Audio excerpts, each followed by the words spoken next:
Ces vidéos sont des récapitulatifs de concepts, informations ou anecdotes publiées dans des précédentes vidéos.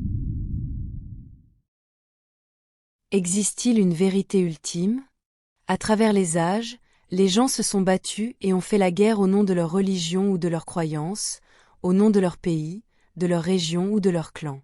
Une personne au pouvoir ou un groupe de personnes veut ce que les autres ont et le prennent par la force. Des guerres incroyablement sanglantes ont eu lieu au nom de la religion qui est la bonne, et tous les participants et soldats supposent toujours que leurs dieux et leurs croyances sont les bons, donc l'autre groupe devrait mourir. Chaque soldat de chaque côté du conflit croit profondément que sa cause et sa raison de se battre sont les bonnes. Ils supposent tous que c'est moralement justifié de se battre parce qu'ils détiennent la vérité, donc la grâce de leur Dieu aussi. Mais il y a une grande raison pour laquelle tout conflit survient, des grandes guerres aux simples désaccords domestiques, et c'est l'idée et l'hypothèse qu'ils détiennent la vérité. Ils justifient tous leur agression parce qu'ils sont profondément attachés à l'idée qu'ils ont raison et que les autres ont tort, dépassant même le sentiment de culpabilité, du moins jusqu'à ce qu'un mince éclair de raison leur fasse comprendre qu'il n'y a aucune justification pour ce qu'ils font ou pour ce qui leur est fait. Le concept même du bien et du mal est en jeu ici, profondément enraciné dans les principes de dualité et de vie dans un monde matériel imparfait. Leur culture, leur religion, leur gouvernement, leur science et la société dans son ensemble ont programmé profondément dans le psychisme humain l'idée que le bien et le mal existent, que certaines choses sont correctes et d'autres non, de mensonges et de vérité. Ensuite, ils transforment le concept de base du vrai et du faux en concepts encore plus colorés et enrichis de sens, des concepts de bien et de mal. Les philosophes, les penseurs et les scientifiques prétendent tous chercher la vérité, profondément ancrée dans l'esprit humain. Chaque être cherche finalement aussi la vérité, ou tout du moins la vérité sur ce qui lui importe, déguisé en connaissance, sachant que c'est le pouvoir, et de cette manière, être capable d'appliquer cela comme une arme ou comme un moyen d'atteindre ce qu'ils veulent habituellement, plus d'argent et plus de contrôle. Mais en élargissant votre conscience et le niveau de votre perception, vous en venez rapidement à comprendre qu'il n'y a pas de vérité et qu'il n'y a pas de fausseté, il n'y a pas de mal et pas de bien, car vous commencez à comprendre qu'ils sont tous relatifs à quelque chose d'autre. Après tout, ils ne peuvent être que relatifs à un point de vue ou à un autre, il n'y a pas de vérité ultime, donc il ne peut pas y avoir de connaissance non plus, car ils sont étroitement liés, il ne peut pas y en avoir l'un sans l'autre, la vérité et la fausseté, les faits et les lignes, le bien et le mal ne sont que des concepts qui s'appliquent lorsque vous êtes dans le jeu de la vie. Donc tant que vous êtes dans la dualité et que vous tenez clairement un point de vue ou un point d'attention spécifique, ces concepts s'appliquent uniquement lorsque vous êtes une âme incarnée ou non, il ne peut jamais y avoir un point de vue avec une vérité ultime, car s'il n'y a qu'un seul point, il n'a pas l'image complète de ce qui se passe, et plus notre conscience et notre perception sont étendues, plus nous pouvons voir et comprendre les points de vue. Car une personne avec une conscience élevée peut être parfaitement consciente des multiples points de vue et des raisons pour lesquelles les personnes avec une conscience moins évoluée croient qu'ils sont des vérités, mais peut également voir et comprendre d'autres points de vue qui contredisent le premier. Quand lors de ces multiples points de vue, la personne ou l'être avec une conscience plus élevée inclut largement des concepts socialement acceptés qui sont pris comme des faits par toute une société ou culture et peut également comprendre celui qui le contredit, on peut dire que l'être peut voir et intégrer efficacement au moins deux lignes temporelles. Une ligne temporelle n'est pas quelque chose d'objectif isolé. C'est juste un concept pour nous aider à comprendre différentes séquences d'événements qui se produisent dans le même cadre temporel, comme une séquence de dates. Une ligne temporelle est une construction mentale ou conceptuelle, qu'elle soit personnelle ou collective, c'est le groupe d'événements dans une séquence qui est perçu et accepté comme valide ou comme une vérité. Mais c'est ce qui a été convenu, ce sur quoi un groupe de personnes s'accorde comme étant la séquence correcte des événements qui se sont produits dans leur passé immédiat ou dans le passé. Mais lorsqu'un être avec une conscience plus élevée peut percevoir deux opposés, les séquences d'événements ne suivent pas seulement la chronologie socialement acceptée, mais peuvent également comprendre une autre chronologie ou séquence d'événements qui diffère significativement de la première et même la contredit, ce qui revient à observer deux réalités différentes ou deux chronologies différentes, et ce qui implique d'avoir un esprit multidimensionnel. Un bon exemple de cela est le récent problème de maladie mondiale où il y avait des points de vue clairement opposés sur ce qui se passait réellement, où un très grand groupe de personnes suivait la version officielle comme une réalité et une vérité indiscutable, tandis qu'un autre groupe beaucoup plus petit observait une réalité très différente de la première. Dans cet exemple, le deuxième groupe plus petit percevait le problème, ses causes et son origine de manière si différente que les deux groupes ne pouvaient pas s'entendre ni se mettre d'accord. Cependant, de nombreuses personnes au sein de ce groupe beaucoup plus petit avaient la capacité de comprendre comment et pourquoi le premier groupe pensait et réagissait de la manière dont il le faisait. Ainsi, le deuxième groupe beaucoup plus petit intégrait efficacement la chronologie et la réalité du premier, comprenant ses raisons mais sans être d'accord avec elles, car il regardait le même problème du point de vue d'un être doté d'une conscience beaucoup plus élevée. Pourtant, les deux groupes de personnes réagissaient exactement comme les contrôleurs de la Terre le voulaient, c'est-à-dire entrer dans un état de panique et de survie, vivre dans la peur et l'incertitude quant à l'avenir immédiat. Les deux groupes, l'un ayant une conscience beaucoup plus élevée que l'autre, sont entrés dans un état très vulnérable. En effet, le deuxième groupe a intégré le premier en étant capable de le comprendre, mais les deux groupes étaient toujours intégrés dans une chronologie plus large qui les incluait tous, et seule une très petite quantité d'êtres pouvaient voir, comprendre et intégrer les deux chronologies du point de vue d'un troisième beaucoup plus étendu.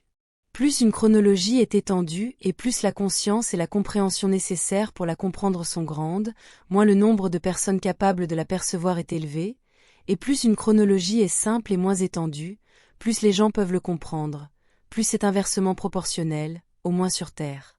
En fin de compte, en observant les choses de près, il ne peut jamais y avoir de vérité absolue, car cela ne peut être qu'une vérité relative à quelqu'un ou à une situation ou circonstance, mais jamais comme une absolue même quand un être avec la conscience la plus élevée possible accepte quelque chose comme un fait et une vérité, basée sur les informations les plus étendues et la meilleure science disponible.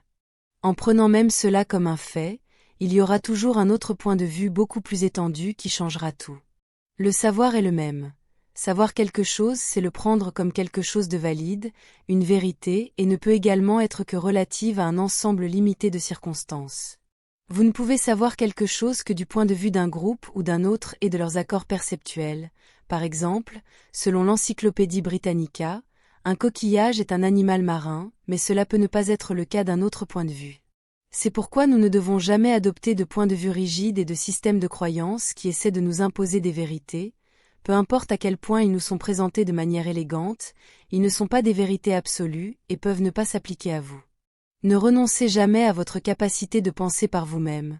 Vous devez toujours vous faire votre propre opinion sur ce que vous acceptez comme vérité et vous devez toujours être prêt à accepter un point de vue plus récent et meilleur qui peut remplacer le précédent si vous décidez qu'il est meilleur que le premier.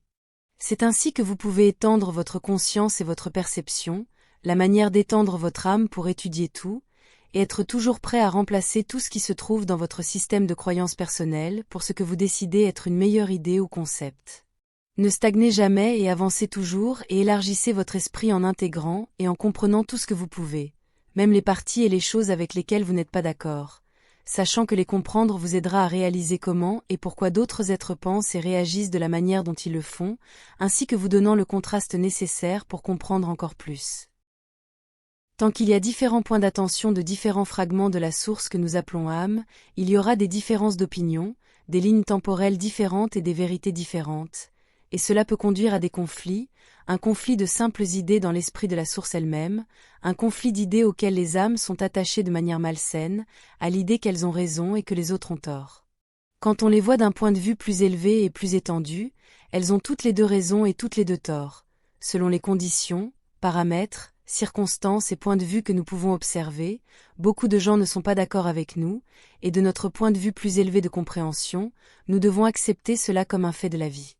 Plus la conscience et l'esprit sont étendus, moins ils seront compris par les masses, donc ils seront plus seuls, mais cela en vaut la peine, en tant que personne avec une conscience plus élevée, c'est notre devoir de comprendre les êtres qui sont moins évolués que nous, moins évolués de notre point de vue bien sûr, pour que nous puissions les comprendre et comprendre exactement pourquoi ils ne peuvent pas nous comprendre en retour. Nous pouvons les comprendre, mais cela ne signifie pas que nous devons nous conformer à leurs normes. En les acceptant, nous sommes ce que nous sommes et ce que nous décidons d'être en tant qu'êtres évolués de conscience supérieure, et nous devons nous respecter nous-mêmes et notre droit d'être unique et différent.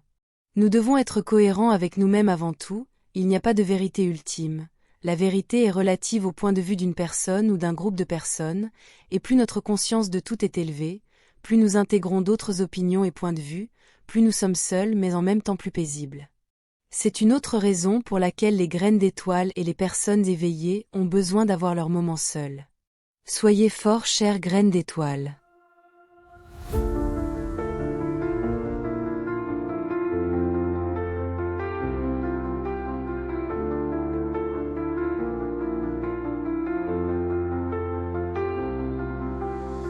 Dans l'immensité des cieux, nos rêves se déploient. Une étoile guide nos voeux vers un monde de joie. Chaque lumière dans la nuit raconte une histoire, un voyage infini aux confins de l'espoir. Nous sommes des voyageurs sous un ciel infini, portés par des ailes d'astres, un rêve ébloui. Nos cœurs battent à l'unisson dans la danse des étoiles. Un amour sidéral nous emporte vers l'idéal.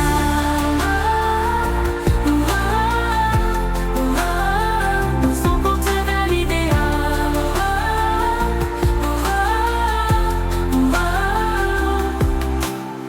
Dans le silence cosmique, nous trouvons notre voix. Chaque note symphonique résonne avec émoi. Un souffle de l'univers remplit nos âmes de lumière. Avec toi je veux parcourir un amour sidéral et fier.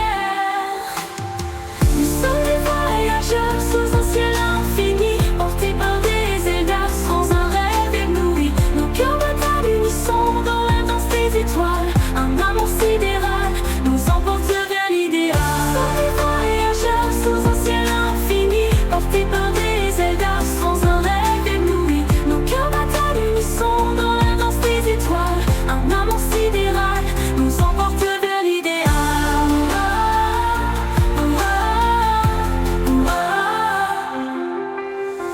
Au-delà des galaxies, nos rêves se réalisent.